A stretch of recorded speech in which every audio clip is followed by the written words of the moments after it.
Richard Lyman Bushman. He's a professor of history at Stanford, but his main claim to fame is as a child. He was a childhood star. He would go from town to town with this group of actors, child actors, putting on various plays. But right now he's in some litigation. Let's go ahead. Let's just talk to Richard. Hi, hey, Richard. Hi. How are you, Bill? Great. How you doing? Hey, I'm Richard. okay. I'm okay. You know, I must say it's pretty impressive that you are head of the history department at Stanford. I mean, that's just like an accomplishment in itself. So, cool. I've been doing that for about 5 or 6 years now. Yeah. But, you know, on the bio, it said that the main reason you're on the show is that you were a childhood star. Not a live, like TV or movie, but just like theater. Yeah. It was Mrs. Snyder's kindergarten troupe. And we traveled around and throughout all of California doing, well, her favorite was Tennessee Williams, and that's why we're in the litigation, is because the last few years I've been having these nightmares about Tennessee Williams characters, and I know it's because when I was 5 and 6 years old, I was doing these characters that I really didn't know what I was saying, but now it's all coming back. Yeah. And I wake up and I'm doing the Stanley Kowalski, and I'm still doing it like I did when I was 5 years old, and at that time I had a speech impediment, and it comes out of my mouth just like that. And so you're maybe you're up in front of your class, or you're up in front of the other professors. No, I mean, we like you said, we toured all over, so it was like adults watching these kids do stuff, and it was Night with Tennessee is what it was called, and it was kind of snippets from Tennessee Williams plays. Yeah, right, in you know, his major works, and it was just very traumatizing, and you know. Well, I wish you luck in your litigation. I'm sure. I mean, you're having some suffering. You must be suffering now. I mean, if you're... Yeah, I mean, like last night I woke up and in the middle of the night I just started doing the Stanley Kowalski's lines from right before the rape scene, you know, and you think back and, I mean, that's traumatizing when you think I was 6 years old and I was doing it. Yeah, thinking about raping somebody right, at 6, it's like, she asks about Mitch and I say, as a matter of fact, I know that Mitch ain't been back yet because I know where he is.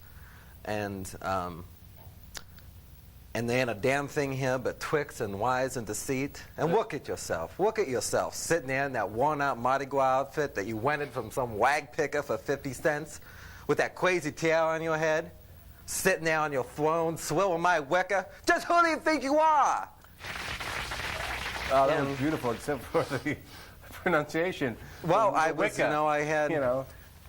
I had that speech impediment, and it comes back. You know, it's like doing Tom Wingfield in the Glass Menagerie.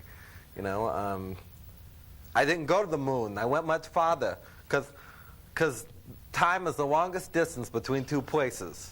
I left St. Louis. I followed from then on in my father's footsteps, trying to find in motion what was lost in space.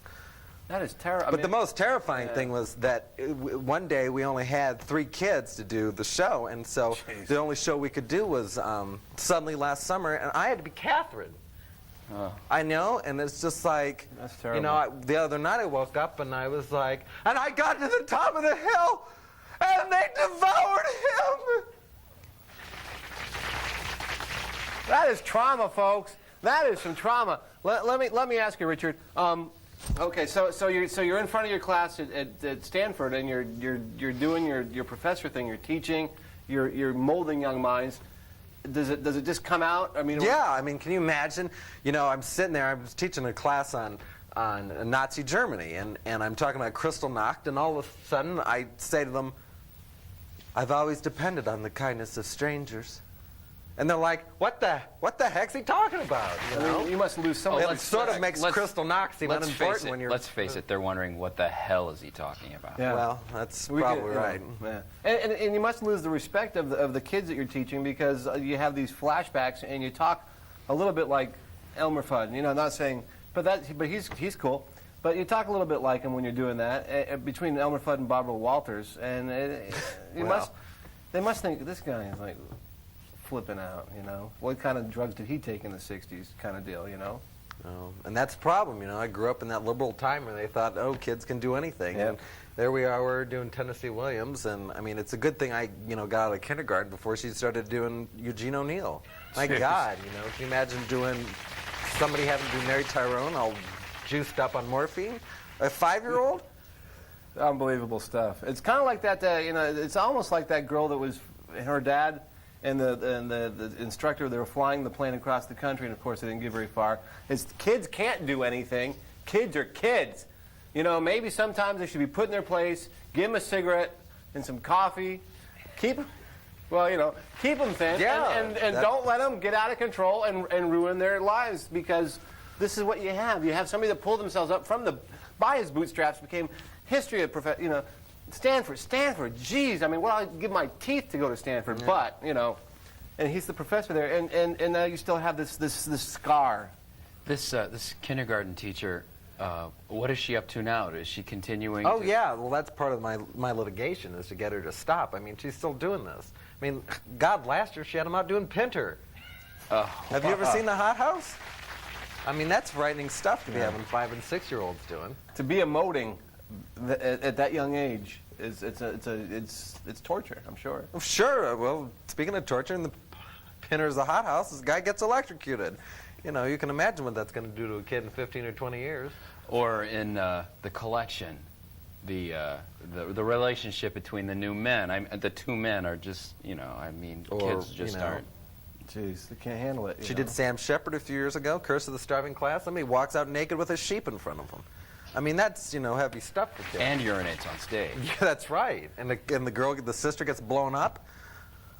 Well, I'm sure that's just acting, though. I mean, I'm sure they're not going to blow up. Well, I know didn't that's see acting, it, but Yeah, I mean, but still, I mean, you're acting. I mean, let's I don't get it. One problem I have, though, is that my most fulfilling preschool acting experience was when my preschool teacher couldn't find a girl in our class to perform the role as well as I could. And it was when I played Shui Ta in The Good Woman of Szechuan. And I found that most satisfying. And, it put me on the road to nonstop greatness, And to see someone like you ripped apart by an experience like that makes me feel something. Yeah, it makes me feel sick, and we're going to have to kind of wrap it up here. I mean, we do want to check back with you and see how things are going. See, are you in therapy? That's the main question. Are you?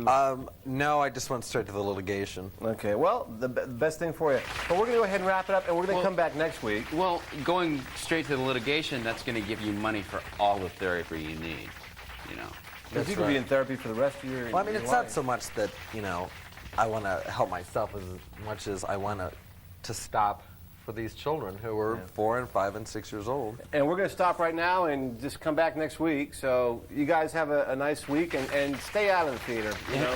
What's the name? Keep your kids out of the theater. Yeah, keep your yeah.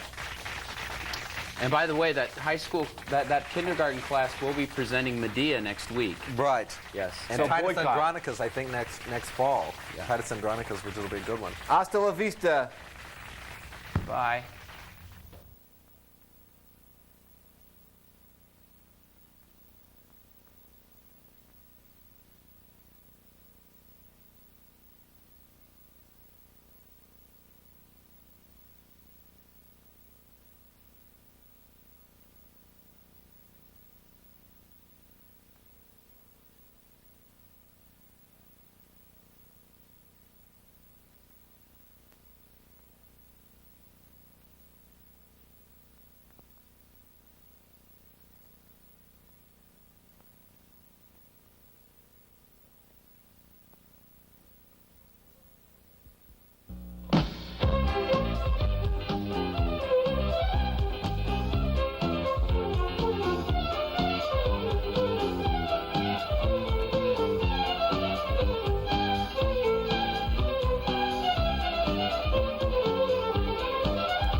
boys and girls. Welcome to another show of Digression. Hello, I'm Bill. I'm Dave. Enough hesitation. I'm jazzed today, Dave. I'm just jazzed out the wazoo. I can tell, Bill. Before we go any further, let's thank Ginger Gadsden of Fox 59 News for the beautiful flowers. Thanks, Ginger. Ginger and I were at the career fair at Manual Tech the other day, talking about our careers. Yeah. Yes, and more people were interested in talking to Ginger than to me. And that's wrong. I mean, you know. Well, it is. Right. Yes, it is wrong. But she also was giving away Fox 59 mugs and beer can coolers, which I think is kind of inappropriate for high school students myself. Yeah, but beer. Well, but soda can coolers also, though. You could put a Coke in there, right? I guess so. Okay. But most people, I'm sure, use it for beer. Yeah. Yeah. But anyway, we've got a great show. That's what I hear. We've got Edmund Hepburn, a horticulturalist, and we have Rupert Johnson, a media magnate, a Hendricks County media magnate. And there you go. That's pretty big. That's pretty big stuff. Hendricks County. And also, we normally we do have viewer call-ins, but today we've opted not to go with the high-tech situation and go back to the basics. We have a couple. We have a viewer mail, a viewer mail. Yes, this letter came by snail mail, as those of us plugged into the internet call it, because we communicate by email and not by this. Anyway, here's a letter that I chose from the letter bag this week. Dear Dave, I was about to give up on life when I stumbled upon your television program. You are such an inspiration to me. I love the way you are so patient and understanding with your assistant host, Bill. He is lucky to have you leading him through his obviously confused and possibly tortured life. Kill yourself. Just do it. I relate to him. I am a wretch. I love you, Dave, and all you stand for. Love, T.O. Magnolio. Tio Magnolio. Well, T, whatever that stands for. Thank you very much for your letter. I always enjoy letters like that because they really make me feel like what I'm doing is making a difference. Right. And I agree. I mean, you know, he mentioned that I was a wretch, but he must, you know, but he relates to me in that way. And I feel if people can relate to me and they see me doing something positive, even though my life is in a total shambles, you know, maybe, just maybe, I can help people just by being a wretch and being a successful wretch. Yes, and when people affirm my giving nature and my patience and my understanding towards tortured souls like Bill, it makes me feel like the time that I dig out of my schedule to schlep around this place once a month isn't completely wasted, and it just makes me feel very Feel brand new. important and powerful and empowered. Yeah. Wow, it's a mouthful. You know, I've been noticing, Dave, and correct me if I'm wrong. Now, Dave has beautiful hair. I'm sure everybody agrees with that. But, you know, he has these bangs, and every time he blinks on the right eye, the hair is twitching. And maybe we can get close up throughout the show occasionally of the hair twitch.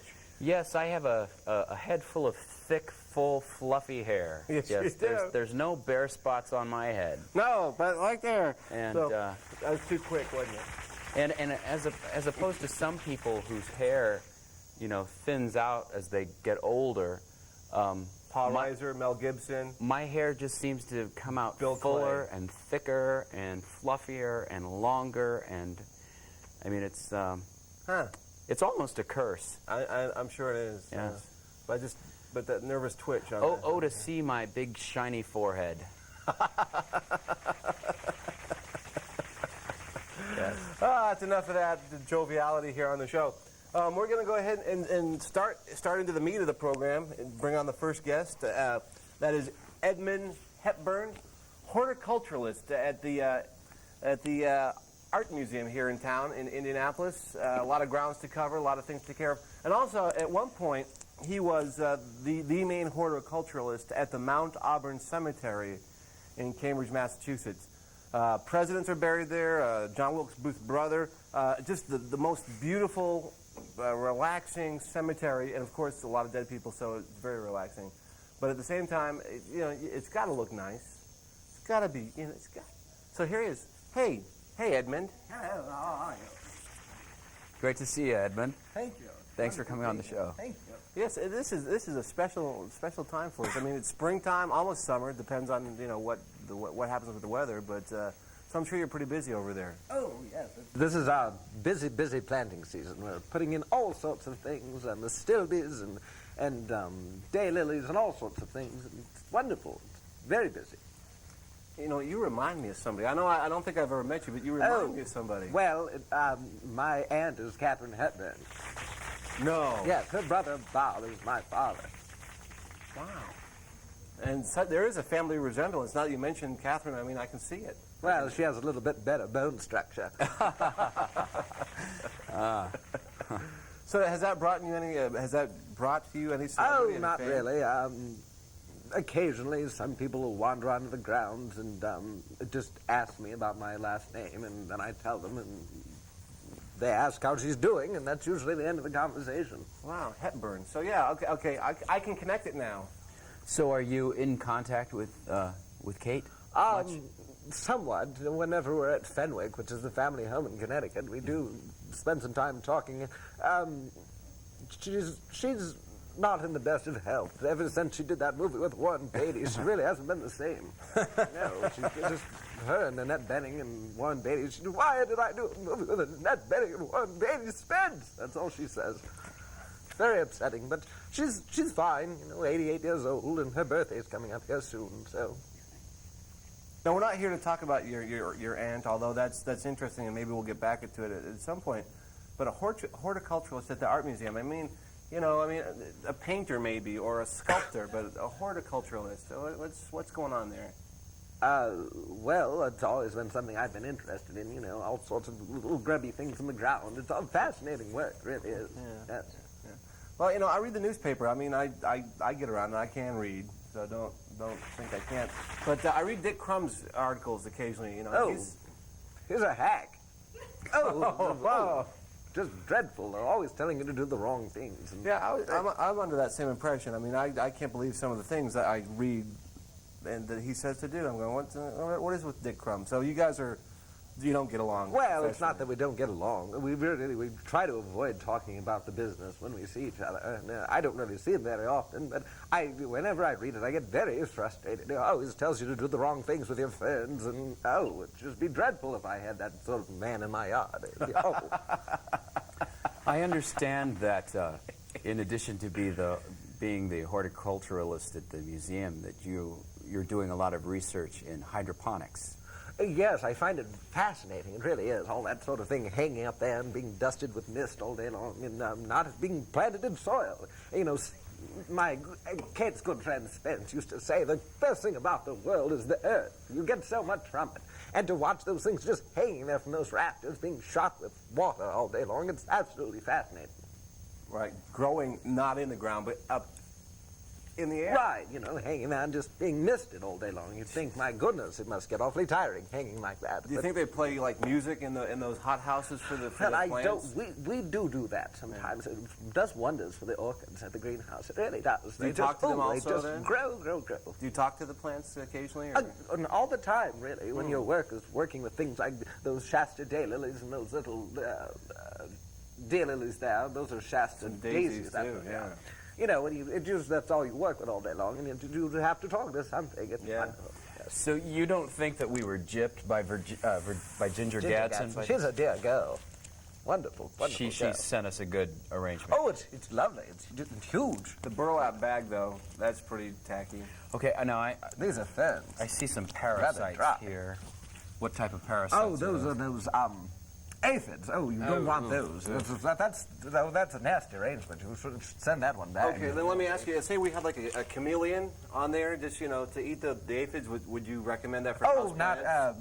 You want Oh, praying mantis or things Praying like mantis, that. okay. Yeah, no, you don't want lizards. You know, I was watching a program on the Discovery Channel earlier in the week, and they had the praying mantis on, and just showed him how they just zap the other little bugs and suck them down. Those and Amazing. ladybugs are wonderful. Really, people who are into organic gardening and you're not using fertilizer, those sorts of things are wonderful because they really do control pests. And studies show that using those terrible herbicides and insecticides and things like that, really, if you get things like praying mantis and ladybugs, that they really control about as many pests as do those industrial herbicides and pesticides and insecticides. So we could just put like ladybugs all over that, and it would be fine. Sure. Don't you Well, hate you to don't get want ladybugs those. on you, though? Those are going to be dead in a couple of weeks. You really don't want to waste your time with cut flowers. Okay, but if we had house plants, like Yes. like this one, this lovely. Yes, that's lovely. It's fake. Yes, I noticed. I didn't want to be so rude as to say it. Oh, I didn't even notice that. Jeez. Okay, but you know, I had a problem. I was staying out at my folks' house like last winter, and the folks went out of town for a couple months, and I was supposed to take care of their house plants, and like almost all of them died. And I watered them, and I talked to them. I cursed a lot, talking, but. So, Well, they don't like to be talked to rudely. well, maybe that was the problem. No, no. So how would somebody like me keep a house plant alive? I'd give it to someone who talked to it nicely. You don't want to be rude to Yeah. them. They'll just go right up and fall over, and they'll just lay there like Camille. You really don't. You really should be kind to them. That's the secret. I read about a scientific experiment that was conducted. They took 2 ivy plants, put them in a room, and they hooked up some sort of measuring equipment to one of them. And this is true. This is true. And they had somebody walk into the room and just rip up one of the ivy plants. Oh, that's Just tear it over up. poops. And they registered changes in whatever type of measuring equipment that they were using on the other plant, and it reacted. Oh. And then the person left the room. They took away the remains of the torn-up plant. Oh. Then that same person walked in, and they measured the same changes in the plant. Scared the other plant, just the guy coming in. Oh, I'm the plant sure. thought I was going to get torn Imagine up. if someone came in here and started ripping up Dave. You'd be up off the other side, wouldn't you? That's terrible. I would be heartbroken. So Well, I think That's good to know, Bill. I don't know if the shoe would be on the other foot if I was being ripped up. You brought things. Oh, yes, I Oh. did. I thought I would share with your viewers some of the wonderful places you can get flowering things and sorts. Spring Hill, it's a wonderful little catalog there from Tip City, Ohio, and a good magazine for getting good plants when you need them. And then for those of you who like daylilies, there's a place in Florida, Alachua, or something like that, Alachua, Florida. Anyway, it's called Daylily Discounters, and it's nothing but daylilies, which is what these things are if they would open up. Do daylilies only open up in the day? I mean, is this Daylilies only last one day. Some of them last maybe 16 hours, but some of them they all only usually last a day, each bud. But each one of these are called... They open at different times. I opened one up. Oh, well, yes, well, that's sort of a miserable little one because it's supposed to have 6 petals. That's all right. The scapes, they usually have 50 buds on them. Okay. And so they'll last for a month or two, but each one, the little blossoms only last for a day. I'm learning so much here on Digression today, and of course it's because of Edmund. You know. Well, you should come to the greenhouses at the art museum. Oh, it's wonderful, it's marvelous, and the loons are on the lagoon, and it's lovely. Lovely. Okay. Well, who's your favorite artist? I've always been very fond of Cezanne. I love the work he does and the colors and the simplicity yet the complexity of the overall piece. It's lovely, lovely. Oh, and I do like Monet, but you know, you can only look at his lily gardens for so long. Well- You get so tired. Right. Very relaxing. Who needs Monet when you have the real thing? That's right. When you've got Ginger Gadsden sending you these lovely bouquets. And all you have to do is just take your glasses off, and it would look exactly like a Monet. That's exactly right, because my vision's terrible. If I didn't have these William Holden glasses, I couldn't see anything. Which reminds me of a funny little anecdote that I heard. I heard that you forgot your glasses one day and you tried to prune your boss. Oh, yes, I did. I'm terribly embarrassed that you would bring up that story. But The most disturbing things I've witnessed at the art museum is the grounds around the Lilly Mansion. I was very disappointed when I saw that all the lawns had been replaced with AstroTurf. I'm sorry. Unfortunately, that was a mistake. The Butler University is right around the corner, and they were getting ready to put down AstroTurf, and those stupid poops from the whatever that AstroTurf people got our addresses mixed up, and I went out there and I was walking along and I looked and I was like, my goodness, the grass looks awfully plastic, and I touched it and oh my God, Sons of bitches. it was awful. Yeah. So we're going to have it pulled up and we're going to get it all reseeded, but it was devastating. I was devastated. Don't do that before Penrod, because I think it would be good for... Oh, the Penrod, it's dreadful. It is 600,000 people or whatever they get. They're just trampling the grounds and picking flowers at will like it's some sort of Easter festival. Throwing garbage down Oh, the ground, too. I swear. Pigs, they're So pigs. it's not Indiana's loveliest day for... No, it's Indiana's hell. The gates of hell open up at 10 a.m. and it's dreadful, dreadful. Hey, Edmund, what do you think the possibilities of calling up your aunt, maybe not right now, but in the near future, maybe having her... Oh, sure. She'd like to probably come on and talk about that dreadful biography that's been written about her, talking about her sleeping outside of Spencer's door. That's poop. Oh, I can't even believe it. And the affairs with Howard Hughes and stuff. Oh, that stuff never happened. And the fact that people thought she was a lesbian. Oh, that's very distasteful. But no, I'm sure she would love it. She Cool. Really, yes. It'd be She still interesting. swims outside in winter, out on Fenwick. It's right on the ocean, and she just goes out there every morning, 6 a.m., and swims in that icy water. I don't know how she does it. No, I don't. Oh, it's not my sort of thing at all. No. No. Well, we appreciate you having, we appreciate having you on the show, you being on the show. Sometime I'll come and we'll do some demonstrations with potting plants and things like that. That would be great. Our next guest is Rupert Johnson. He's a media magnate out of Hendricks County. He's in the process of snapping up all the media properties out there that he can get his hands on. He's bought the Hendricks County Flyer, the Guide, and now he has his eyes set on TV properties. Welcome, Rupert. Thanks for having me, Dave. I'm a really big fan. I think you're wonderful. The best thing on television. Hey, Rube. Thanks. Bill? Good to see you. Yeah. I'm glad you love Yeah. the show. I'm glad you love our show. Well, as I was saying earlier, Dave, I really like you, and as you know, and as you said already, I'm making my move into television. I've bought all the papers I can in Hendricks County. There's not that much where you can go, after adding the Page 5 girls and a little bit more gossipy. Sales have increased. We're going through the roof. Plainfield, they love us in Plainfield. They love the changes that I brought upon. But, Hendricks County is only so much territory, and I'm ready to make the move to Marion County. And in the process, I saw this show. I was flipping through the channels, and Yeah. I was just mesmerized. I thought you were incredible. Thank you. Thank you. I just think you have one of the most astonishing personalities on television. That's me. And you're really great. Just amazing, man. You're wonderful. And So okay, Rube, enough about the wonderfulness of the show and of Dave and Bill. And, so you own a couple little newspapers, if you want to call them that, and you're branching off into TV. So what kind of a program are you? Well, I came here today to make you an offer. I am prepared right now, on the spot, to give you $5 for the rights of digression. Now, if we get closer to this, please. This is the actual $5 of American currency. Now, Bill, with this $5, of course, you lose all rights to the program. And Dave, I'm definitely want to keep you on.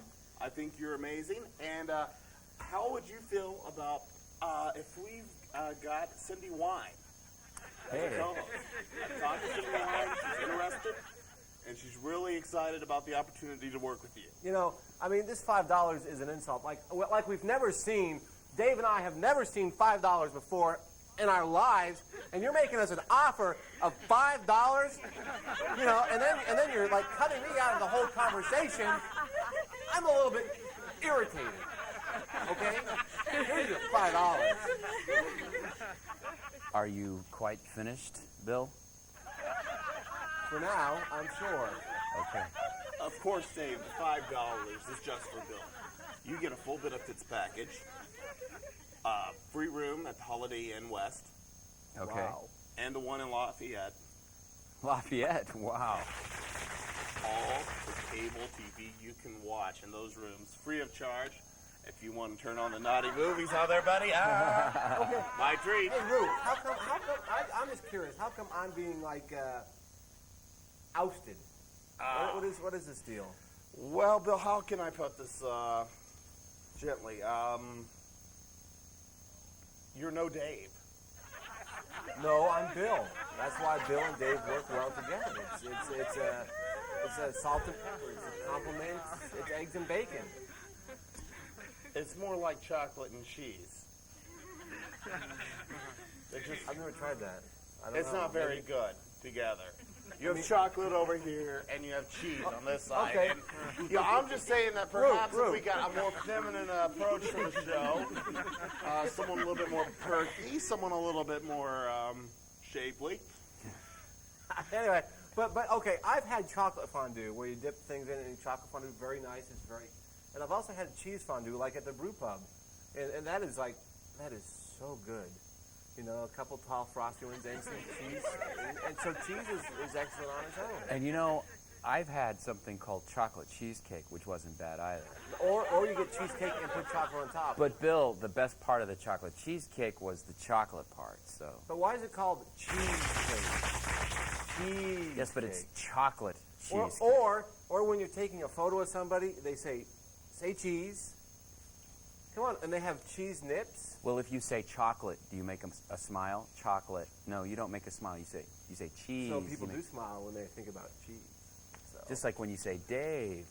People smile. Dave. You say Bill. Bill. Bill, you Dave. think, get the checkbook out. It's like the end of my life. See, Bill, it's nothing personal. No, I don't I'm sure see. you're a really nice guy. I'm sure I'm you sure I have am. friends.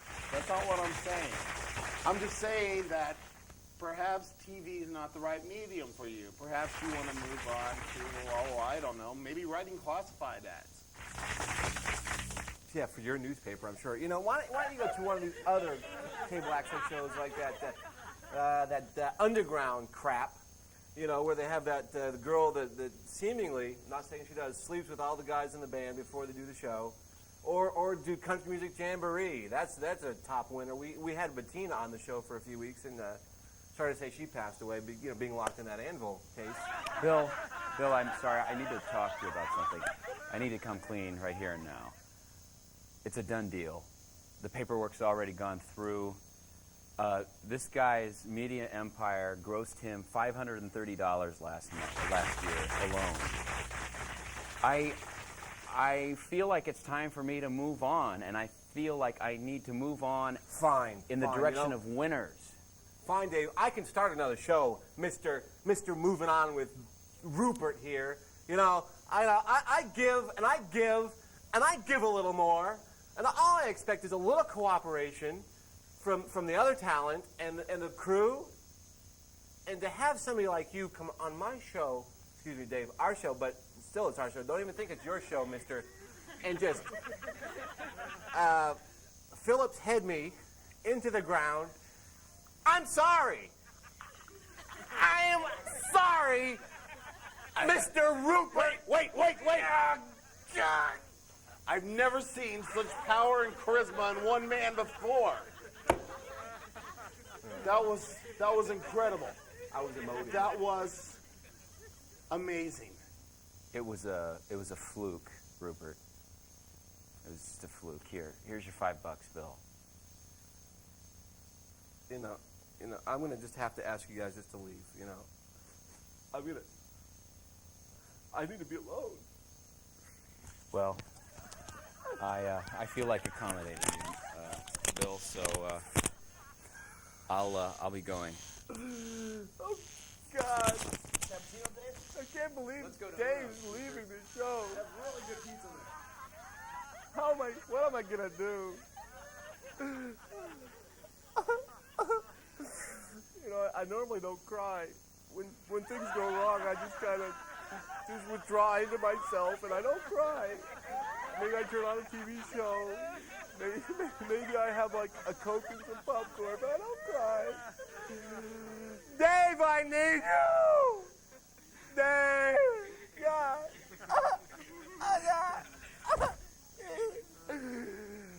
Somebody call my hotline number. Help me, please. I'm back, Bill. I'm back. Oh, Dave. God. Sit down, you old wretch. You know, I knew you'd come back, Dave. I knew we had a thing going here on the show. Oh.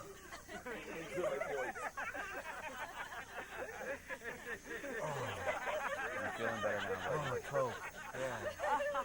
And you're back. Are you gonna stay, or are you just gonna blow off the show, or? Well, I thought I'd sit here with you a few minutes while you calm down. Okay, let me have another sip of the caffeine Coke. Oh, Dave, you know, and it really hurt me. It really hurt me when I thought you were gonna just go with Rupert and do another show, or and what even hurt me more is you're trying to get me to leave this show. You know, we signed on at the same time. You know, we come and we hang out. You know. Yeah, we've been through a lot together. Yeah. You know, Usher Strikes, caved in balcony, mezzanine. Excuse me. It just The Martinsville Communists. yeah. I remember you set up over there. It kind of scared me for a while. You know. But you know, I think if we just stick together for a while, we'll get better offers than the Rupert offer. I mean, $530 in a year. You know, come on. Okay, well, like I said, I did sign the contract with him. Yeah. Rupert, I just wanted to say that as talent coordinator Lynn and director and editor Jay, the show is actually ours, so we'll take the $5. Okay. Hey, yeah. I could really use that $5. That's true. I got a lot of debts to pay off. And cool. Thank you very much for doing Thanks. business. And, It's great. Yeah, sorry you had to deal with those peons. No. Dave. Yeah, the talent, they're just...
Okay, hey, that's it.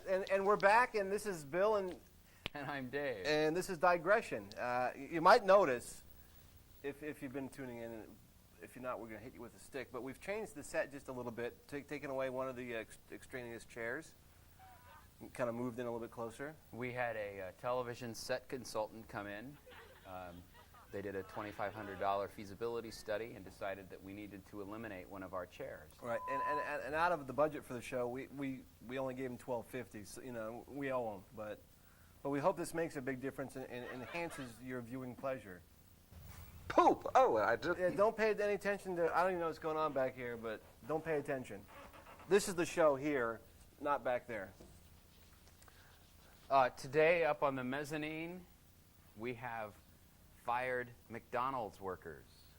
Right. So you know, it's good to see those zits are clearing up after not having to be around that hot oil all the time. The complexion must be 100% better.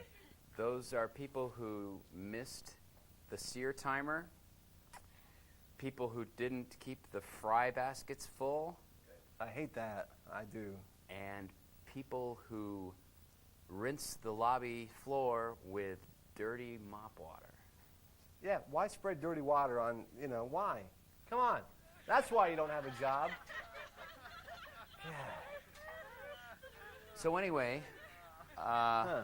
What's going on right there? we've got a full show. Action-packed.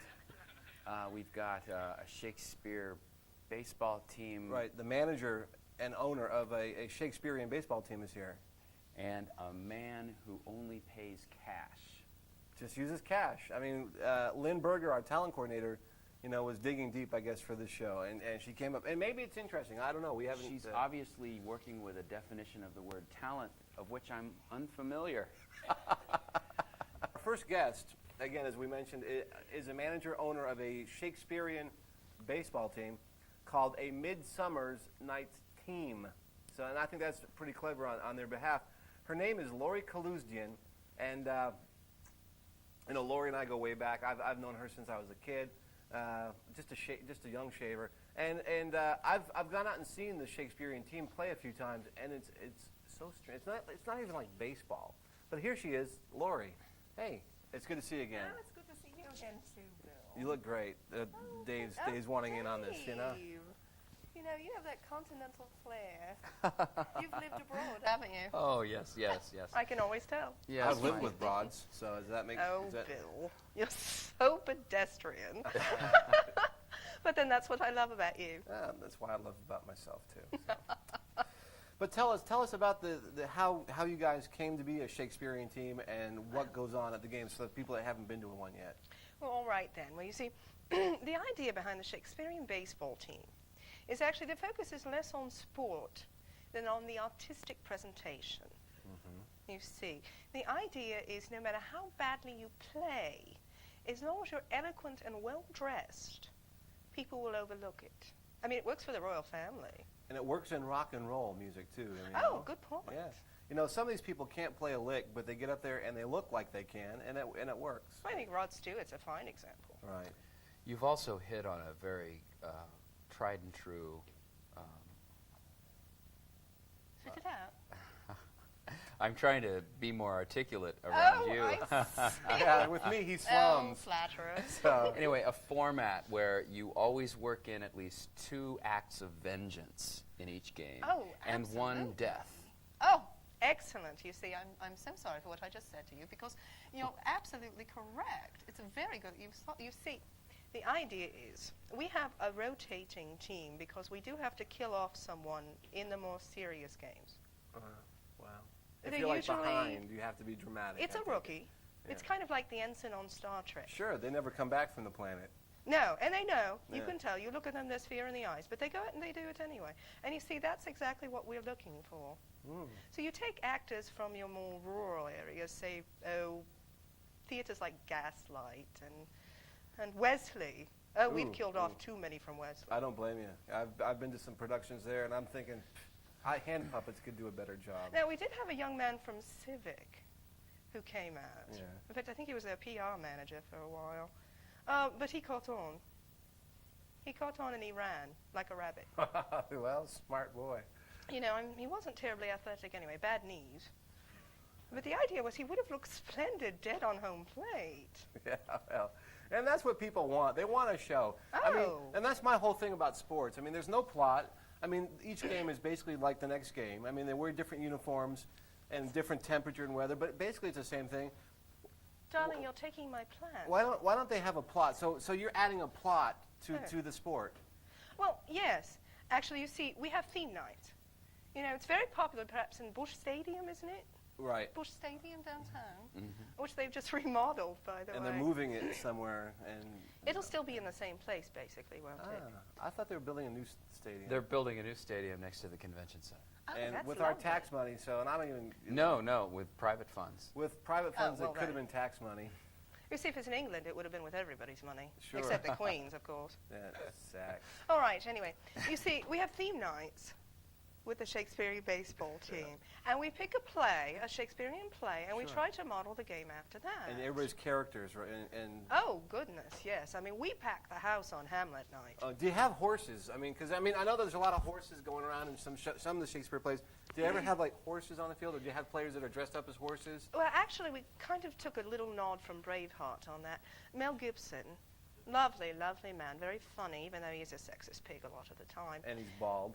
Well, you know, Really, it's all right. you know. You can overlook Well, that so in are some you, ways. Bill. That makes it great. Look at you. You're vicious. You ought to come play for me. We killed Dave off in the first inning. Oh, Why well. wait? You see, no, we have mechanical horses. Okay. We're doing things like Richard III, you know, battle and all that. Henry IV, part 97, what have you. We do the mechanical horses. Oh, it absolutely goes over like bowlers with the crowd. Mm. Absolutely splendid on that, you see. I watched one of your games the other day, and did it was a lot of fun to watch. I remember in college, the Harlem Globe Theater Trotters came into town, and Yes. basketball just isn't the right game for Shakespeare. Well, it's tricky. Yeah. They have it's to tricky. dwell mainly on the slapstick And they're stuff. all too tall. Yes. Yeah. Absolutely. Well, it would be hard to do what you need to do in the Shakespearean vein if you're running up and down a court. But in baseball, you tend to stand around here and there, especially the Periodically. pitcher. Oh, yes. And the catcher's always down on the knee, you know, so you stand around. And I bet, what happens? Okay, here's the big question that everybody's waiting on. That's Oh, charming. that's great. Oh, he's a big one, isn't he? I don't want to know. He'd come out and play for us. I But okay, so you Makes have sense. so your guys are out in the field, and you know you have the first baseman, second baseman. You know, somebody gets a hit from the other team, and they end up on second base. Now, does the other team actually act with your team, or is it just like they stand there and go, "What's this Shakespearean person Now, doing here?" You know? not to make a pun, but we've been kind of hit and miss on that one. You see, it's awfully hard to find another team that will play us. Now, we did bring in the Merchant of Tennis, Ooh, merchant of but tennis. they didn't really understand that we were playing baseball. Right, they and brought their sort of rackets and Little prissy white shorts little and shorts things and like that. bracelets. And it's, hello, dear. No, thank you so much. Huh. That's just lovely. American custom, I guess. Yes, they came out and played in their little prissy white shorts, and they didn't really understand, and so halfway through the match, they went home. They had some strawberries and cream like it was Wimbledon, and then they went home. There's some nerve for you. Oh, you know? really? You know, You tour in a bus, and I understand that you had an accident outside of Martinsville a couple of weeks ago, Oh, and my God. apparently Rosencrantz and Guildenstern are dead. I was really I'm sorry, I don't like to talk about it. you know, because those are people you would never kill off during a game. I mean, you know, Well, it unless you were does- really losing by a landslide. You know. You know, it's that whole Shakespearean anti-Semitic thing. You know, let's pick on the Jews, that's what it always is. Yeah, like the Merchant of Venice, that whole thing. I mean, it's a anti-Semitic fest.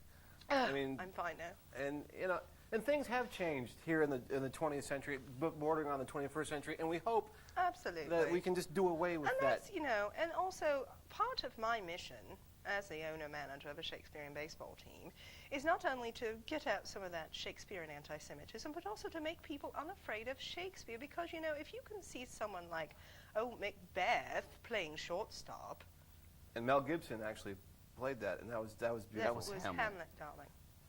He played something. I mean, come on. And he okay. was very good. He was. I really know. I was. See, I I'm very cried. fond of Mel. I really am. But you see, if you can see someone like Macbeth or Richard III or Cymbeline, for God's sake, Cymbeline, no one ever knows who that is.